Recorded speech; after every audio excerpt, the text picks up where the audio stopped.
సయ్యారా సయ్యారా సయ్యారా నేను ముందే చెప్పాను. సయ్యారా థియేటర్ లో చూసినప్పుడు వచ్చిన రియాక్షన్ కి ఓటీటీలోకి వచ్చిన రియాక్షన్ కి చాలా తేడా ఉంటది అని. సేమ్ ఎగ్జాక్ట్ గా అదే జరిగింది. సినిమా రిలీజ్ అయిన ఒక 2 వీక్స్ వరకు ఈ సినిమా చేసిన హడావిడికి ఇంటర్నెట్ అంతా తగలబడిపోయింది కదరా. ఇప్పుడేమో తిట్టుకుంటున్నారు సినిమాని. ఈ సినిమాకి 580 crores వచ్చాయి. 580 crores అని అమ్మ. పెద్ద బేవర్స్ నిబ్బి బేవర్స్ లవ్ స్టోరీ ఇది. ఒక వావ్ ఫ్యాక్టర్ లేదు, ఒక రిలేటబిలిటీ ఫ్యాక్టర్ లేదు, అసలు లాజిక్ లేదు, మొట్ట లేదు. సినిమాలో వీడిని ఓ పేదవాడిలా, ఇన్కమ్ లేనోడిలా, స్ట్రగ్లింగ్ హస్లర్ గా చూపిస్తారు. కానీ వీడు మాత్రం ఒక హార్లీ డేవిడ్సన్ బైక్ వేసుకుని చప్రీ స్టంట్స్ చేస్తూ ఉంటాడు. అండ్ ఆ బైక్ కాస్ట్ ఏమో ఇది. పబ్లిక్ లో ఓపెన్ గా అందరికి కనిపించేటట్టు వీడు కొడతాడు వీడు. అది కూడా రోడ్ల మీద, మెయిన్ రోడ్స్ ఆఫ్ ముంబైలో. మరి ఇది ఎర్రిపుక్తనం అనాలో కరప్షన్ అనాలో నాకు తెలీదమ్మా. ఆన్ టాప్ ఆఫ్ దాట్ ఈ అక్క సినిమాలో పెద్ద బొక్క. సోషల్ ఆక్వర్డ్నెస్ తో బతుకుతూ ఉంటది. And she has really poor choice of men. ఈ సినిమా చూస్తున్నంత సేపు ఈమెను చూసి ఒకటే మాట అంటారు, మీరేంటో మీ విధానాలు ఏంటో ఇప్పటికి నాకు అర్థం అవరో బాబు. So let's dive into this video. And వట్టకాయలు కాపాడుకోవడానికి ఒళ్ళు మీద పిల్లో పెట్టుకోండి. బికాస్ చాలా ఒకేషన్స్ వస్తాయి వట్టకాయలు పిసుక్కోవాలనిపించేవి.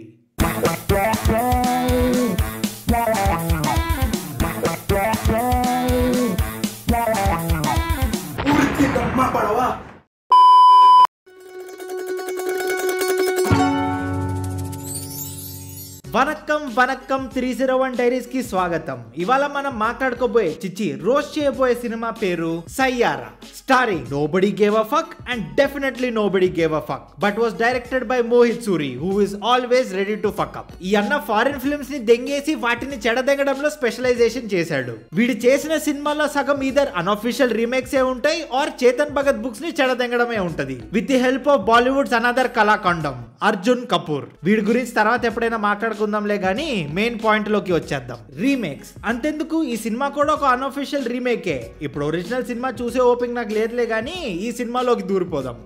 కట్ చేస్తే సినిమా ఒక మ్యారేజ్ రిజిస్ట్రార్ ఆఫీస్ లో ఓపెన్ అవుతుంది. అక్కడ మన నిబ్బి ఓ స్కూల్ బ్యాగ్ వేసుకుని ఫుల్ పెళ్లికి రెడీ అయ్యి ఎంట్రీ ఇస్తుంది. పాయింట్ ఏంటంటే ఆమె బాయ్ ఫ్రెండ్ మనీష్ అని చెప్పిన ఒక లఫూట్ గాడు ఆ రోజు మ్యారేజ్ చేసుకోవాలి. కానీ బోసిడీకే గాడు ఫోన్ చేసి, హే నిబ్బి, నాకు ఇంకో నిబ్బి దొరికింది అండ్ ఈ నిబ్బి పాష్ నిబ్బి, ఆమెను పెళ్లి చేసుకుంటే నా లైఫ్ కూడా పాష్ అయిపోద్ది కాబట్టి బ్రేకప్ అని అంటాడు. ఈ ప్రపంచంలో ఎర్రిపుకి ఎన్ని పర్యాయ పదాలు ఉన్నాయో అవన్నీ వీడికి వర్తిస్తాయి. అంతే, డిప్రెషన్ కి గురయ్యి నిబ్బి స్పృహ తప్పి పడిపోద్ది. కట్ చేస్తే 6 months లేటర్ మన నిబ్బి డిప్రెషన్ లో తన డైరీని మొత్తం నాశనం చేసి పడేసి ఉంటది. అప్పుడే ఆమె అమ్మొచ్చి, ఇంకెన్ని రోజులు ఏడుస్తావే వాడి గురించి, ఇంకెన్ని రోజులు మా మీద పడి బతుకుతావే, ఎల్లేదైనా పని చూసుకోవే బేవర్స్తానా అని అంటది. సో నెక్స్ట్ డే ఉద్యోగం తెచ్చేసుకుంటది మన నిబ్బి. అండ్ ఆఫీస్ కి వెళ్తున్న దారిలో కనిపిస్తాడయ్యా మన నిబ్బాగాడు. హెల్మెట్ లేకుండా వీడు కొడుతూ బైక్ డ్రైవ్ చేస్తూ ఉంటాడు. ఎవడ్రా ఈ పెక్యులర్ పిల్ల నిబ్బా అని అనుకుంటది మన నిబ్బి. కానీ అదే టైంలో మన నిబ్బాగాడు కట్టుకొట్టి వెళ్ళిపోతాడు. ఆఫీస్ కి రీచ్ అయ్యాక నిబ్బి notices that she didn't tie her goddamn shoe lace. కాబట్టి ఆమె డైరీని అక్కడ అలా పెట్టి లేస్ కట్టుకుని వెళ్ళిపోద్ది, డైరీ మర్చిపోయి. మీరేంటో మీ విధానాలు ఏంటో ఇప్పటికి నాకు అర్థం అవరో బాబు. అండ్ యాజ్ యూజువల్ అది ఎవరికి దొరికిద్ది? యూర్ రైట్, మన పిల్ల నిబ్బగాడికి. మిమ్మల్ని ఎక్కడో చూసినట్టుందే.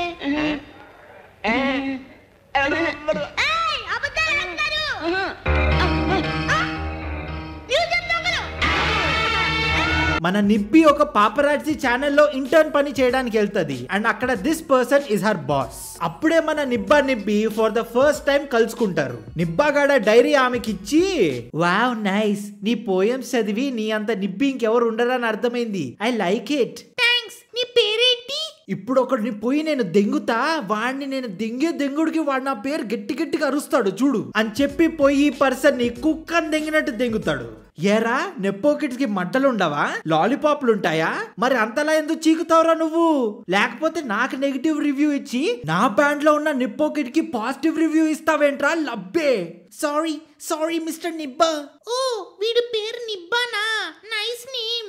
ఇంకోసారి నాకు నెగిటివ్ రివ్యూ ఇస్తే నాకడానికి లేకుండా చేస్తా నాలిక అని చెప్పి వెళ్ళిపోతాడు. అండ్ ఈ క్రింజ్ ని చూసి నాకు థియేటర్ లో జుట్టు పీక్కోవాలనిపించింది. మళ్ళా జుట్టు ఎక్కడ రాలిపోద్దని ఆగిపోయాను నేను. కానీ హెయిర్ ఫాల్ స్టార్ట్ అవగానే పానిక్ అవ్వాల్సిన అవసరం లేదు మావా, దాన్ని just stage 1 of hair fall అని అంటారు. బట్ ప్రాబ్లం ఎక్కడ వస్తుందంటే ఆ హెయిర్ ఫాల్ పెరిగినప్పుడు. ఇలాంటి సిచ్యువేషన్ లో హెయిర్ కి both internal and external essentials అనేవి చాలా అవసరం. అండ్ దానికి మ్యాన్ మ్యాటర్స్ వాళ్ళ స్టేజ్ 1 హెయిర్ ఫాల్ కిట్ అనేది చాలా యూజ్ అవుతుంది. ఇంటర్నల్ ఎసెన్షియల్స్ అనేవి హెయిర్ హెల్త్ కి అండ్ థిక్నెస్ కోసం చాలా హెల్ప్ చేస్తాయి. అండ్ అవన్నీ ఈ హెయిర్ గమీస్ లో ఉంటాయి, రోజుకొకటి తింటే చాలు. ఇంకా external essentials like 3% Redensyl, 1% Aminexil and Procapil, ఇవన్నీ clinically proven ingredients to reactivate dormant follicles and boost hair growth. ఈ ఎక్స్టర్నల్ ఎసెన్షియల్స్ అనేవి ఈ అడ్వాన్స్డ్ హెయిర్ గ్రోత్ సీరం లో ఉంటాయి. ఇది మీరు డైరెక్ట్ గా స్కాల్ప్ మీద వేసుకుని మసాజ్ చేయడమే. ఈ రెండు కలిపి మ్యాన్ మ్యాటర్స్ వాళ్ళు ఒక కిట్ లా లాంచ్ చేశారు. అండ్ ఈ ప్రొడక్ట్ ని నేను పాస్ట్ 3 months నుండి యూజ్ చేస్తున్నా and the results are very visible. So ఈ ప్రోడక్ట్ లింక్ కింద డిస్క్రిప్షన్ లో మెన్షన్ చేశాను అండ్ వీడియో అయ్యాక please do check it out. ఇప్పుడు మన లైఫ్ లో కొంతమంది ఉంటారు who are highly ambitious but not successful. Not because వాళ్ళకి ఆపర్చునిటీ దొరకట్లేదని, బట్ బికాస్ వాళ్ళకి గుద్ద బల్పు ఎక్కువ కాబట్టి. లైఫ్ లో ఇది చేస్తా అది చేస్తా అని అంటారు కానీ పీకేదేమో ఉండదు. పీకితే ఇలానే పీకుతా, లేకపోతే అది పీకుడే కాదు అని అంటారు. అండ్ పొరపాటున వాడికంటే ముందు సక్సెస్ఫుల్ ఎవరైనా అయ్యారనుకో వాళ్ళని వీడు చిన్న చూపు చూస్తాడు. అండ్ వాళ్ళు ఏదో ఎక్స్టర్నల్ ఫ్యాక్టర్స్ వల్ల సక్సెస్ఫుల్ అయ్యాడు, ఓన్ టాలెంట్ వల్ల కాదని వెటకారం చేస్తారు. పెద్ద ఎర్రిపుక్ మైండ్ సెట్ ఇది. ఈ నిబ్బాగాడు కూడా అంతే, అసలు చేయమంటే బుసలు కొడతాడు. వీడెవడో ర్యాపర్ ఉంటాడు, వాడు మన నిబ్బాగాడికి సాంగ్ చేయమని ఛాన్స్ ఇస్తాడు బికాస్ వాడికి క్రియేటివ్ బ్లాక్ వచ్చి ఉంటది అనమాట. సరే ఆపర్చునిటీ వచ్చింది కదా వాడుకుందాం అంటే లేదు, యాటిట్యూడ్ మ్యాటర్స్ అన్నట్టు బిహేవ్ చేస్తాడు ఆ సింగర్ మేనేజర్ తో. చూడపయ్యా సాంగ్ చేయాలి, పేరు పైసా అన్ని ఇస్తాం, సో చెయ్యి, నీకే మంచిది. మంచిదో కాదో నేను డిసైడ్ అవుతా, నువ్వు కాదు. ఆకలితో పస్తు సస్తానేమో గానీ అడుక్కుని పాస్తా మాత్రం తినను నేను. యాటిట్యూడ్ ఇక్కడ బాగానే ఎక్స్ట్రా తింటున్నారా. కానీ అక్కడే మన నిబ్బాకి మన నిబ్బి కనిపిస్తది. ఆమె ఈ గొట్టంగా ఏదో అడగాలంట ఇంటర్వ్యూ కోసం, అందుకే వీడు ఆమెను ఇలా గేట్ దూకిచ్చి బ్యాక్ డోర్ ఎంట్రీ ఇప్పిస్తాడు. ఇలా చేసినందుకు వాడు మంచోడని అనుకుంటారు, లేదు అది ఆమె డైరీ దెంగడానికి చేసిన స్టంట్. బికాస్ ఇప్పుడు ఈ గొట్టంగాడికి కావాల్సిన సాంగ్ కి లిరిక్స్ ఈ డైరీలో నుండే దెంగేద్దాం అనుకుంటాడు మన నిబ్బాగాడు. ప్రపంచంలోని అంత నికృష్టుడు కూడా ఉండరా. వాడా డైరీ, ఓ పర్సనల్ డైరీలో ఒక సగం చినిగిపోయిన పేజ్ లో ఉన్న కంటెంట్ ని అప్పటికప్పుడే ట్యూన్ కట్టి అందరి ముందు పబ్లిక్ గా పాడేస్తాడు నిబ్బి కన్సెంట్ లేకుండా. అక్కడ వీడి ఇలా చేస్తుంటే ఈమెం చేయదు, అలా చూస్తూ ఉంటది అంతే, దిష్టి బొమ్మలాగా. ఒకసారి ఎక్స్ప్రెషన్ చూడండి, అసలు ఏమనుకుంటుందో ఏమైనా తెలుస్తుందా? కోపడుతుందో, ఆశ్చర్యపడుతుందో, ఆనందపడుతుందో తెలియట్లేదు. నవరసాల్లో కొత్త రసం సృష్టించింది కదరా అయ్యా ఈమె. మీరేంటో మీ విధానాలు ఏంటో ఇప్పటికి నాకు అర్థం అవరో బాబు. వీడు పాడిన పాట వీడికి అనిపిస్తది. సో వీడికి కాంట్రాక్ట్ ఇస్తాడు పాట కంప్లీట్ చేయమని. వీడి అమ్మాయి దగ్గరికి పోయి పాట సగం చింపేసావు, మిగతా సగం ఏది అని అంటే తెలీదు, గుర్తులేదు, మర్చిపోయా అని అంటది. సరేరా వీడు కొడుతూ రాద్దాం మళ్ళీ అని చెప్పి వాళ్ళిద్దరూ రికార్డింగ్ స్టూడియోకి పోతారు. కానీ మన నిబ్బికి ఎబ్బే ఇన్స్పిరేషన్ రాదు ఎంత కష్టపడినా. సో ఆమెకి ఇన్స్పిరేషన్ రావాలని ఆమెని ఒక క్రికెట్ నెట్ కి తీసుకుపోయి క్రికెట్ కామెంటరీ ఇస్తాడు. మరి ఇదేం లౌడాలా లాజికో నాకు తెలియదండి. India versus Pakistan. Surya Kumar Yadav on strike with Shaheen Afridi bowling. Shaheen Afridi picks up the pace and he throws a ball and it's a 6. కొడుతుంది క్రికెట్ బాల్ నైనా పగులుతుంది మాత్రం బాబర్ ఆజం గాడి బాల్సే. ఎర్రిపుక్తనం ఏంటంటే ఆ కామెంటరీ వల్ల ఈమెకి నిజంగానే ఇన్స్పిరేషన్ వచ్చి ఓ పాట రాసేస్తుంది. ఇప్పుడు ఈ సాంగ్ రాయడం గురించి ఓ సాంగ్ వేసుకుంటారు.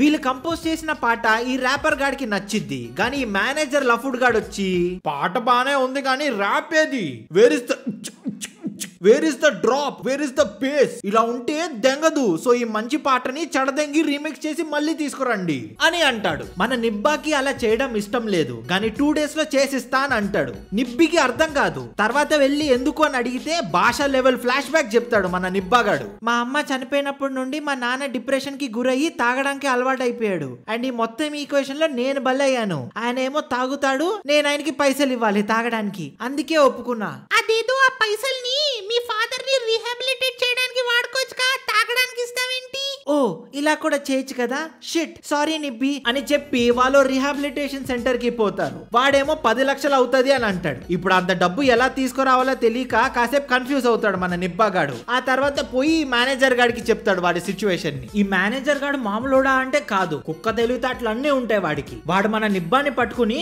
నీకు 10 లక్షలు ఇస్తా గాని పాట మొత్తం నాకు ఇచ్చేయాలి. క్రెడిట్స్ కావాలంటే డబ్బులు రావు, డబ్బులు కావాలంటే క్రెడిట్స్ రావు. బికాస్ అవ్వా కావాలి బువ్వా కావాలంటే దెంగదిక్కడ. సరే కానీ ఏం చేస్తాం, లవడా సచ్చినోడు పెళ్లికి వచ్చుడే కట్నం, తీసుకుని దెంగు పాటని. అంతా మంచిగా జరిగిద్ది. పాట ఇచ్చినందుకు వీడికి పైసలు వస్తాయి. ఆ పైసలతో వాళ్ళ ఫాదర్ ని రీహాబిలిటేషన్ సెంటర్ లో అడ్మిట్ చేస్తాడు. అండ్ పాట రాసినందుకు ఈమెకి వీడితో ఇంటర్వ్యూ దొరికిద్ది. అండ్ ఇంటర్న్ నుండి ఫుల్ టైం జాబ్ కి ప్రమోట్ అవుతుంది. గాని మనోడు యాటిట్యూడ్ నిబ్బా కదా, వాడి లైఫ్ లో జరిగిన ఒక ఇన్సిడెంట్ ని పట్టుకుని నా లైఫ్ అంతా సాడ్ లైఫే, నాకు హ్యాపీనెస్ అనేది రాతలో రాసి పెట్టి లేదు, బయటికి కోపదారి మనిషిని నేను గాని లోపల ఏడుపు కొట్టు ముండని, నీ అవసరం తీరిపోయింది, నా అవసరం తీరిపోయింది, ఇక్కడితోనే ఆపేస్తే మంచిది, బికాస్ నాతో నువ్వు ఉంటే నీకు కూడా హ్యాపీనెస్ ఉండదు అని అంటాడు. గానీ ఈ అక్క మామూలుదా కాదు, లైక్ ఆల్ నాటు నిబ్బి ఈమె కూడా ఇలా ఎమోషనల్ స్టెబిలిటీ లేని వాళ్ళంటే ఇష్టం ఉంటది. అండ్ వీళ్ళని మార్చాలి, హీల్ చేయాలని వాళ్ళ లైఫ్ మిషన్ పెట్టుకుంటారు, పని పాట లేదన్నట్టు. మీరేంటో మీ విధానాలేంటో ఇప్పటికి నాకు అర్థం అవరో బాబు. ఈ గొట్టంగాడు వాడి కాన్సర్ట్ లో మన నిబ్బా పాటని కూని చేయడం చూసి సూసైడ్ చేసుకుందాం అనుకుంటాడు మన నిబ్బాగాడు. కానీ అప్పుడే నిబ్బి వచ్చి వీడికి అంతే. ఇప్పుడు వీళ్ళు అరగంట సేపు ప్రేమించుకుంటారు సినిమాలో. వీడి బ్యాండ్ కలిపి ఈ నిబ్బి రాసిన పాటని పాడి రికార్డ్ చేసి అప్లోడ్ చేస్తారు లిరికల్ వీడియో. అదేమో వైరల్ అవుతుందంట. 5000 likes in 10 minutes. ये सचमुच हो रहा है क्या? I wish that's how internet works. అదవుదమ్మా. సక్సెస్ ని ఎంజాయ్ చేసి మన నిబ్బిని వాళ్ళ ఇంట్లో దింపుతాడు. బట్ గెస్ వాట్, అక్కడే నిబ్బి పేరెంట్స్ ఆ టైంలోనే కూరగాయలు కొంటూ ఉంటారు. అండ్ వాళ్ళు చూసేస్తారు. మినిమం రాతలో రోత రాసి పెట్టుంటే గానీ ఇలా జరగదు లైఫ్ లో. వాళ్ళేమో వాడో పెద్ద నిబ్బా, అది కూడా యాటిట్యూడ్ నిబ్బా, మళ్ళా వాడు కూడా నేను వదిలేస్తే డిప్రెషన్ లోకి పోయి మా మీద పడేసి వస్తావు నువ్వు అని అంటారు. అదే టైంలో నిబ్బి బ్యాగ్ మర్చిపోయిందని తిరిగి ఇవ్వడానికి నిబ్బాగాడు వస్తాడు. అండ్ ఆ ఆక్వర్డ్ సిచ్యువేషన్ ని తట్టుకోలేక కళ్ళు తిరిగి పడిపోద్ది నిబ్బి. హాస్పిటల్ కి వెళ్ళాక నిబ్బి వాళ్ళ మమ్మీ ఏవేవో ఎమోషనల్ డ్రామా చేస్తే వీడు పోయి నిబ్బిని పెళ్లి చేసుకుందామా అని అడుగుతాడు. ఓరి బాబు, నీకు ఇన్కమ్ లేదు, మొట్ట లేదు, ఏం పెట్టి పోషిస్తావురా నువ్వు? ఒక సాంగ్ వైరల్ అయినంత మాత్రాన నువ్వు సక్సెస్ఫుల్ అయిపోవు. ముందు ఆ సాంగ్ కి వీడియో సాంగ్ చేయడం గురించి ఆలోచించు, ఆ తర్వాత మాట్లాడుకుందాం ఇవన్నీ అని అంటది. అది విన్ని మోటివేషన్ వచ్చి వీడి బ్యాండ్ కలిసి గోవా పోతారు వీడియో సాంగ్ చేయడానికి. కానీ అక్కడికి వెళ్తే వాడి ఫ్యాన్స్ అందరు వాడిని చుట్టుముట్టేస్తారు. కానీ వీడికి హ్యాపీనెస్ రాదన్నమాట, బికాస్ నిబ్బి లేకుండే అక్కడ. అందుకే ముఖం మొట్టలా పెట్టుకుంటాడు. ఇప్పుడు వీడి పాట వైరల్ అయింది, సెన్సేషనల్ అయిందని చెప్పి ఈ మేనేజర్ కార్డు కాల్ చేసి వీడిని లాంచ్ చేస్తా అని చెప్పని అంటాడు. Bloody vulture. అండ్ దేశం మొత్తం వీడికి కాన్సర్ట్స్ పెట్టిస్తాడు. అండ్ ఇప్పుడే వస్తుంది కథలో ట్విస్ట్. ఈమె హాస్పిటల్లో ఉన్నప్పుడు ఈ మీద కొన్ని టెస్టులు చేస్తారు. అండ్ ఆ టెస్ట్ లో తేలేది ఏంటంటే నీకు మెమరీ లాస్ వచ్చిందమ్మా. మెమరీ లాసా? అదేంటి? ఒసే నీ ఎంకమా, ఇప్పటికి 3 సార్లు చెప్పాను, మళ్ళీ మర్చిపోయావు. మూసుకొని పో, నువ్వు పోయి ఏదైనా పని చూసుకో. ఇక్కడితో ఫస్ట్ హాఫ్ సమాప్తం. ఇప్పుడు సెకండ్ హాఫ్ లోకి వెళ్దాం. ఇప్పుడు ఈమె నిబ్బి కదా, నిబ్బి మైండ్ సెట్ తో ఉంటది. వాడు కష్టాల్లో ఉంటే వాడిని నేను సపోర్ట్ చేయాలి కానీ నేను కష్టాల్లో ఉంటే వాడిని నన్ను సపోర్ట్ చేయకూడదు. అది నాటు నిబ్బి లక్షణం అని అనుకుని ఆమె మెమరీ లాస్ గురించి నిబ్బాగాడికి చెప్పదు. జస్ట్ సమ్ టాక్సిక్ బిహేవియర్ అయితే. మీరేంటో మీ విధానాలేంటో ఇప్పటికి నాకు అర్థం అవరో బాబు. ఇప్పుడే కథలో ఇంకో ట్విస్ట్ వస్తుంది. మన నిబ్బి పని చేస్తున్న కంపెనీని వేరే కంపెనీ కొని దెంగిద్ది. అండ్ ఆ కంపెనీ ఎవరిదో కాదు, మన నిబ్బి ఎక్స్ బాయ్ ఫ్రెండ్ ఉంటాడే లఫుట్ గాడు, వాడి పెళ్ళాంది.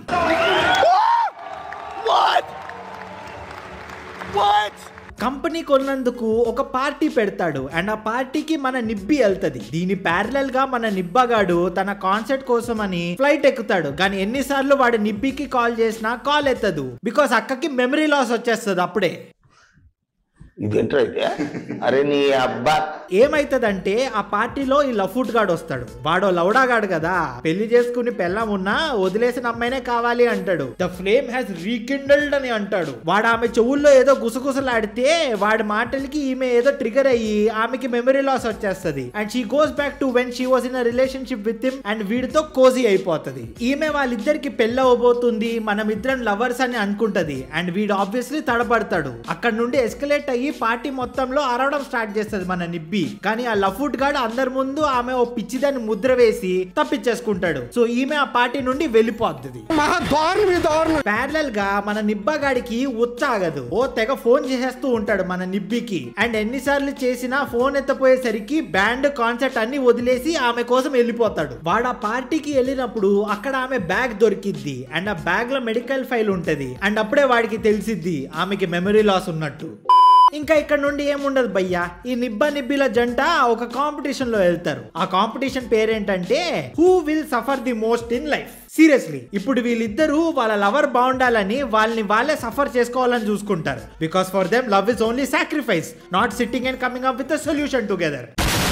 మన నిబ్బిని హెల్ప్ చేయడానికి మన నిబ్బగాడు వాడి కెరియర్ కాన్సెప్ట్స్ అన్ని సాక్రిఫైస్ చేసి నిబ్బితో పాటు వెకేషన్ కి పోతాడు. సాక్రిఫైస్ పాయింట్ నిబ్బ. కానీ వాళ్ళ డబ్బులు అయిపోతున్నాయని తెలిసాక నిబ్బి వాళ్ళకి వెకేషన్ వద్దు, ఏమొద్దు, నాకు ఎంత ప్రాబ్లం అయినా ఉండని, నా రికవరీని నేను సాక్రిఫైస్ చేస్తా అండ్ నేను సపోర్ట్ చేస్తా, go become what you want to become అని అంటది. Sacrifice point nibbi. కానీ అప్పుడే మనకి తెలిసిద్ది వీడి కాన్సెప్ట్స్ ని స్పాన్సర్ చేసేది ఈ లఫుట్ గాడే అని. వీడు మళ్ళీ ఏదో అంటాడు అండ్ ఈమెకి మెమరీ లాస్ వస్తుంది అండ్ వీడిని పొడిచి దెంగిద్ది. అది చూసి మన నిబ్బగాడు నాకు బ్యాండ్ వద్దు, బాజా వద్దు, నాకు నిబ్బినే కావాలి అని చెప్పి అన్నిటిని అందరినీ వదిలేసుకుని ఆమెని చూసుకుందామని అనుకుంటాడు. సాక్రిఫైస్ పాయింట్ నిబ్బ.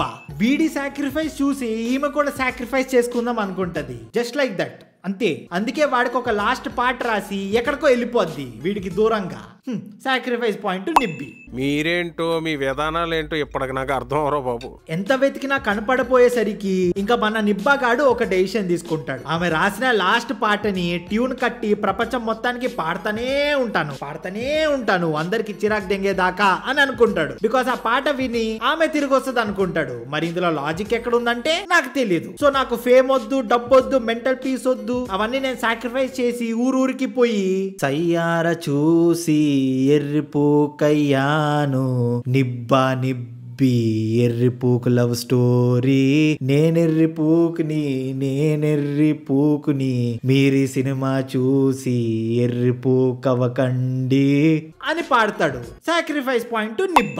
అలా వాడి పాట ఫేమస్ అయ్యి లాస్ట్ కి లండన్ లో కూడా కాన్సర్ట్ పెడతాడు. అక్కడ స్క్రీన్ మీద రీల్స్ ప్లే చేసినప్పుడు ఒక రీల్ లో సైడ్ కి మన నిబ్బి కనిపిస్తది. సో ఇంకా ఆమె కనిపించేసిందని కాన్సర్ట్ కెరియర్ అన్ని వదిలిదెంగి వెళ్ళిపోతాడు. కష్టపడి ఆమె అడ్రస్ కనుక్కుని ఆమె దగ్గరికి వెళ్తే వీడిని గుర్తుపట్టదు. Because she got memory loss. So వీడు మళ్ళీ ఆమెని ఇన్స్పైర్ చేయడానికి సేమ్ క్రికెట్ కామెంటరీ స్టార్ట్ చేస్తాడు. India versus Pakistan, Suryakumar Yadav on strike with Shaheen Afridi bowling. షాహిన్ అఫ్రిడి picks up the pace and he throws a ball and it's a 6. కొడుతుంది క్రికెట్ బాల్ అయినా పగులుతుంది మాత్రం బాబర్ ఆజం గాడి బాల్సే.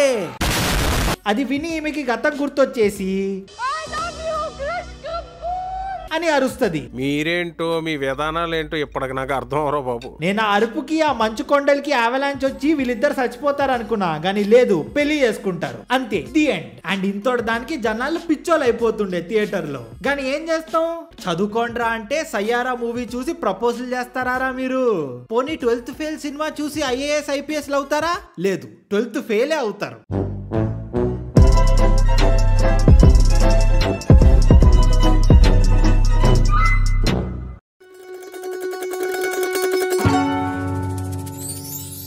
So that's it for today guys. ఈ video కనుక మీకు నచ్చినట్లయితే 30k likes గుద్ది దెంగండి మామ, గుద్ది దెంగండి. అలానే మీరు కూడా మీ హెయిర్ ఫాల్ ని మీరు కంట్రోల్ చేసుకోవాలని చూస్తే please do check out man matters stage 1 hair fall kit. Link is in the description. అలానే వీడియో కింద కామెంట్ చేయండి, మీ ఫ్రెండ్స్ అందరితోనూ షేర్ చేయండి. అండ్ 301 Diaries ని సబ్స్క్రైబ్ చేసుకోవడం మాత్రం మర్చిపోకండి. And we will see you guys in the next one.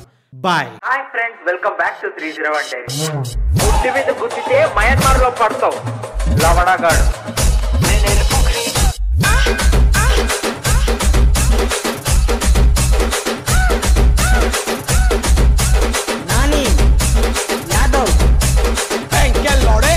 Front పెట్టి పూకుతో పేకాట ఆడుకోవడం అంటే ఇదే. ఆతులు కూడా దొరకవరా అక్కడ.